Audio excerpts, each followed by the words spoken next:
시절 지날 때 깊은 한숨 내쉴 때 그런 풍경 보시며 단식하는 분 있네.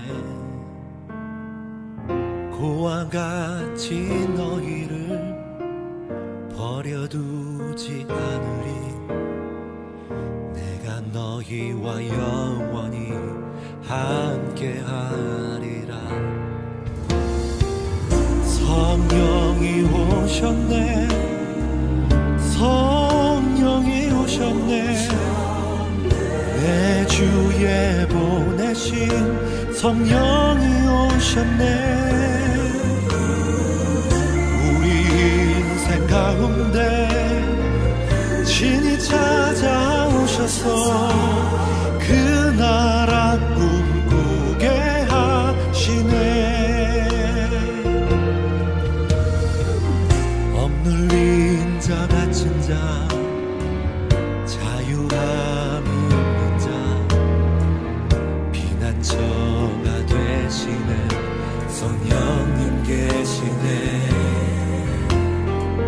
주의 영이 계신 곳에 잠자유가 있다네.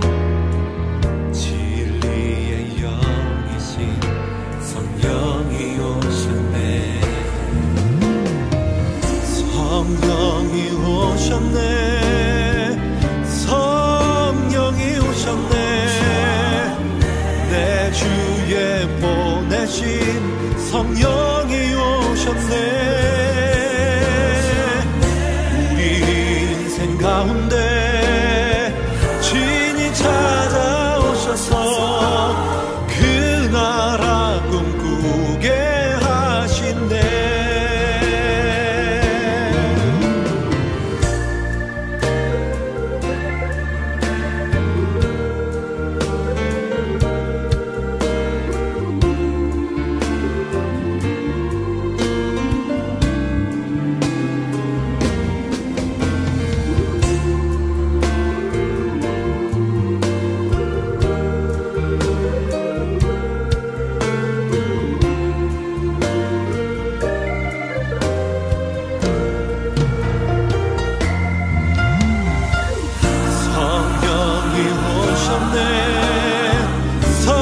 성령이 오셨네.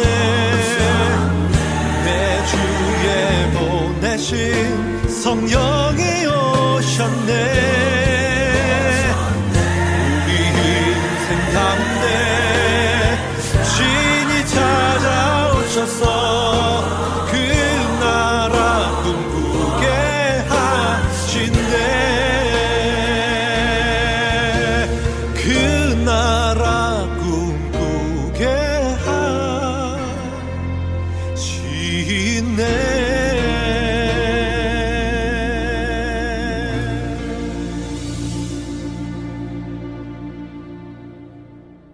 함께 하나님의 말씀을 읽겠습니다. 고린도 후서 1장 21절에서 22절까지의 말씀입니다.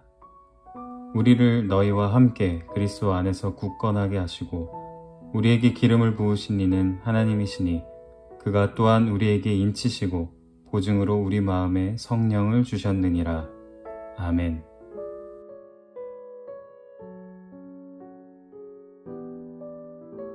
(4월 22일) 어머니 기도에 함께한 모든 어머니들을 주님의 이름으로 환영합니다. 이제 완연한 봄이 되었는데요. 비록 코로나로 많은 것들이 막혀있는 그런 답답한 상황이지만 봄의 생명력과 생동감이 어머님들 마음속에서 기쁨으로 솟아나기를 기도하겠습니다. 지난주는 우리가 줌으로 실시간 모임을 했었는데요. 적어도 한 달에 한 번은 실시간으로 삶을 나누고 또 기도 제목을 나누는 그런 시간을 가지면 좋을 것 같습니다. 다음 실시간 모임은 5월 13일 목요일 오전 10시 30분입니다. 다음 모임을 기억해 주시고 함께 참여해 주시기를 바랍니다. 우리는 지금까지 하나님의 택하심과 그 택하심을 우리가 받아들이는 것에 대해서 이야기해 왔습니다. 이런 신앙의 아주 근본적이고 중요한 부분을 이야기할 때면 이런 질문이 속에서 떠오르곤 합니다. 나는 지금 어떤 상태일까? 나는 어떤 위치에 있을까? 이처럼 때때로 우리는 하나님과의 관계가 원활하게 이루어지고 있는지 그렇지 않은지를 확인하고 싶어 합니다. 일종의 검증 같은 거죠. 그렇다면 그것에 대한 확증은 어디에서부터 오는 것일까요? 오늘은 하나님과 우리와의 관계성을 확인할 수 있는 그 보증에 대해서 함께 나누어 보려고 합니다. 우리가 함께 읽었던 본문을 보면 바울은 고린도 교회 성도들에게 이렇게 얘기합니다. 우리를 너희와 함께 그리스도 안에서 굳건하게 하시고 우리에게 기름을 부으시는 이는 하나님이시니 그가 또한 우리에게 인치시고 보증으로 우리 마음에 성령을 주셨느니라. 너는 내 것이다 라고 말씀해 주시고 또 우리가 그것을 받아들이게 되는 이 관계에 대한 보증, 확증은 바로 성령이다 라고 바울은 말하고 있습니다. 이때 보증이라 하면 어떤 감정적인 확신과 내적 든든함과는 좀 다른 것입니다. 그렇게 물론 드러나기도 하지만 그게 전부는 아닙니다. 그런 감정적인 확신, 일시적인 확신은 솔직히 얘기하면 금방 날아가 버릴 때가 많죠.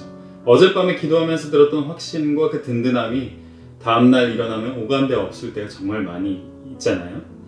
성령의 보증은 그런 급작스럽고 단편적인 것이 아닌 보다 점진적이고 든든하게 세워져 나가는 보증이고 조각나 있던 것들이 모아지는 것 같은 그런 확증이며 인격 속에 새겨지는 확신이라고 할 수 있습니다. 그럼 하나님께서 성령을 통해서 우리에게 주시는 보증은 어떻게 드러날까요? 이것은 성령의 주된 역할과 연관이 있습니다. 먼저 성령의 제일 되는 역할은 예수를 주로 고백하게 하는 것입니다. 고린도전서 12장 3절에서 바울은 성령으로 아니하고는 누구든지 예수를 주시라 할 수 없느니라 라고 말합니다. 그리고 요한복음에서 예수님은 아버지께서 내 이름으로 보내실 성령, 그가 너희에게 모든 것을 가르치시고 너희에게 말한 모든 것을 생각나게 하시리라 라고 말씀하시죠. 그러니까 성령은 먼저 예수님을 나의 주님으로 고백하게 합니다. 예수님에 대한 성경의 증언들을 생각나게 하고 깨닫게 해서 그것을 나의 영혼과 몸이 아주 깊은 차원에서 동의하게 하는 거죠. 성경이 증언하는 진리는 어느 시대든 일반적인 세상의 관점에서는 쉽게 납득이 안 되는 것이었습니다. 바울도 십자가의 도가 미련한 것이라고까지 표현하기도 했었죠. 이 세상의 질서가 지배하는 곳에서 눈을 떠서 예수님을 통해 드러난 하나님의 나라의 질서를 보게 하고 불모지에서도 하나님의 살아계심과 함께하심을 경험하도록 하는 것, 이것이 바로 성령의 제일 되는 역할이며 또한 우리에게 주어진 첫 번째 보증입니다. 어머니로서 자녀들을 길러내실 때 이러한 성령의 보증이 없으면 우리는 세상의 가치를 넘어설 수 없습니다. 우리 시대의 세상의 질서는 더 이상 신앙을 탄압하고 억압하는 방식으로 나타나지 않습니다. 오히려 욕심을 풀어주는 방식으로 작동합니다. 신앙인도 사람이기 때문에 다 욕심은 가지고 있잖아요. 자녀 교육에서 욕심이 없는 부모가 어디 있겠습니까? 그 욕심을 최대한 활용하고 떨칠 수 있도록 결국에는 욕심에 끌려가게까지 하도록 부추깁니다. 이런 질서 속에서 우리에게 성령의 보증이 없으면 성경의 가치는 그저 고리타분한 옛 이야기가 되거나 시대의 흐름을 읽지 못하는 순진한 사람들의 이야기가 되고 말 것입니다. 두 번째 성령의 역할은 위로입니다. 그리스도인으로 이 세상을 살아가면서 경험하는 그 갈등, 그리고 말 못할 어려움들, 생활 속에서 찾아오는 절망들 속에서 성령은 우리를 위로합니다. 요한복음 14장에서 예수님은 성령을 보혜사라고 소개하는데요. 은혜로 돕는 자라는 뜻이죠. 헬라어 원어인 파라클레토스에도 중재자, 돕는 자, 변호자, 위로자라는 뜻을 가지고 있습니다. 성령을 소개하는 예수님은 내가 고아와 같이 너희를 버려두지 않겠다라고 말씀하시는데 이것이 성령의 정체성을 잘 보여주는 구절입니다. 우리가 홀로 있지 않도록 끝까지 함께 하시는 분. 사람들 사이에서 살아가다 보면 서운한 감정, 소외되는 감정, 억울한 그런 감정들을 꽤 자주 경험하게 됩니다. 그런데 이것을 말로 다 표현할 수도 없고 야속하게도 이 세상 누구도 우리의 마음을 속 시원히 위로해내지 못하죠. 아마 우리 어머님들은 자녀들과의 관계에서 이런 복잡한 감정을 많이 경험하셨을 텐데요. 가족들은 도무지 내 마음을 모른다. 그런데 반대로 자녀들도 아마 그렇게 생각할지도 모릅니다.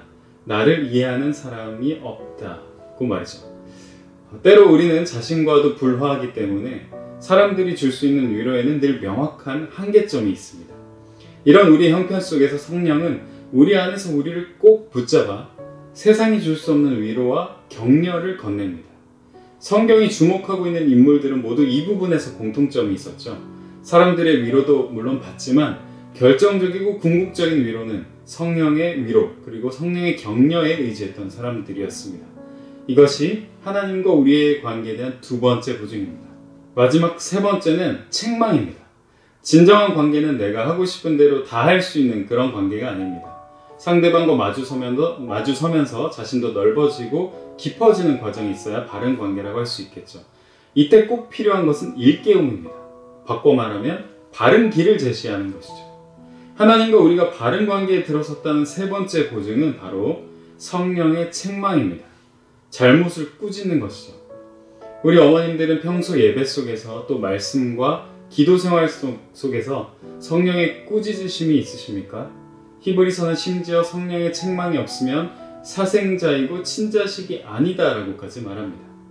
이 죄를 깨닫게 하심은 단순히 자존감을 낮게 만들어서 매사에 죄책감을 달고 살게 하는 것과는 엄연히 다른 것입니다. 성령의 책망은 우리를 갉아먹는 것이 아니라 우리를 세워갑니다. 우리의 성품 속에 진실함의 열매를 맺을 수 있도록 하는 것이죠. 이것이 하나님과 우리 관계에 대한 세 번째 보증입니다. 오늘은 하나님과 우리의 관계에 대한 그 확실함에 대한 보증이 되시는 성령에 대해 나누었습니다. 이 성령의 인치심을 통해서 우리 안에 먼저 세상을 이길 힘이 생기고 또 자녀들을 주 안에서 믿음으로 길러낼 수 있는 그런 담대한 용기가 일어나기를 주님의 이름으로 부탁드립니다. 계속해서 함께 기도하며 나아가겠습니다.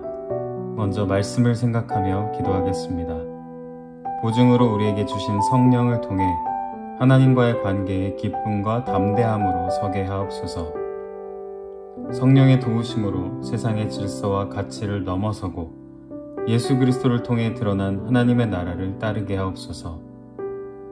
위로와 책망으로 이끄시는 성령을 생활 속에서 경험하게 하옵소서.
이번에는 가정을 위한 기도를 드리겠습니다. 하나님과의 관계를 최우선으로 생각하며 서로를 이해하고 사랑하는 가정이 되게 하소서. 경제적인 어려움이 없도록 지켜주시고 어려울 때라도 견디고 이겨낼 수 있는 힘을 주소서. 자녀들이 주 안에서 바르게 성장하고 학업과 진로 준비 과정에 돕는 손길을 더하소서. 직장과 군복무 등 여러 이유로 떨어져 지내는 자녀들을 지켜주시고 어디에 있든 하나님을 경외하게 하소서. 취업, 결혼, 자녀 계획을 비롯한 삶의 중요한 지점에서 하나님의 인도하심을 경험하게 하소서.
이번에는 교회를 위한 기도를 함께 드리겠습니다. 하나님이 주신 사명을 따라가는 교회가 되게 하소서. 세상 속에 들어가 주님의 빛을 나누는 교회 되게 하소서. 다툼과 분쟁이 아니라 용서와 사랑을 경험하는 곳이 되게 하소서. 다음 세대가 주의 인도하심 속에 빛의 자녀들로 성장하게 하소서.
계속해서 나라와 민족을 위한 기도를 드리겠습니다.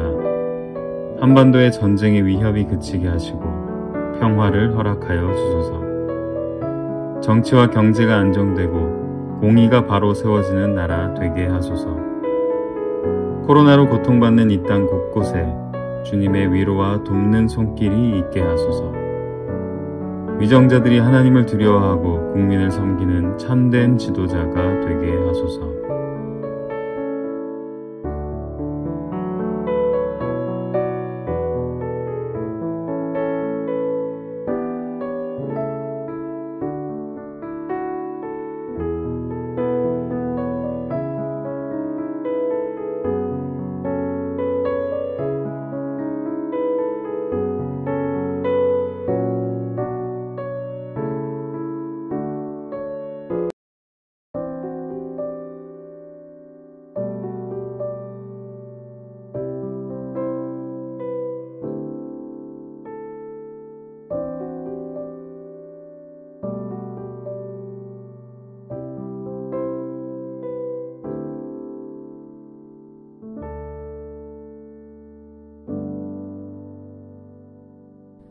계속해서 각자의 기도 제목으로 기도하겠습니다.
기독 학부모의 기도를 함께 드리겠습니다. 하나님, 오늘날의 세대는 입시를 준비하기 위해 유아기부터 학업을 해야 하는 현실이 있습니다. 오랜 기간 지속되는 학업 스트레스와 적절한 해소법 없이 악순환되는 삶의 쳇바퀴 한가운데 있는 우리의 자녀들을 긍휼히 여겨 주시옵소서. 하나님, 이러한 자녀들의 스트레스와 부적절한 해소법 그리고 잘못된 습관으로 우리 사회와 교육뿐 아니라 자녀 세대까지도 황폐해져 가고 있습니다. 스트레스를 받는 자녀들에게 우리 부모들이 하나님을 신뢰하는 모습을 보이지 못하고 함께 스트레스를 받기도 했습니다. 주님, 우리를 긍휼히 여겨 주옵소서. 이제는 학업의 결과로 자녀들을 평가하는 것이 아니라 믿음의 눈으로 바라보아 학업의 스트레스로 얼룩진 자녀들에게 여유 있는 마음과 행동을 보일 수 있게 하여 주옵소서. 그리하여 자녀들을 지혜롭게 인도하는 부모가 되게 하옵소서. 하나님 아버지, 오늘도 우리가 어머니의 이름으로 이렇게 함께 모여 기도하였습니다. 우리가 드린 모든 기도와 간구를 주님께서 들어주셨으리라 믿습니다.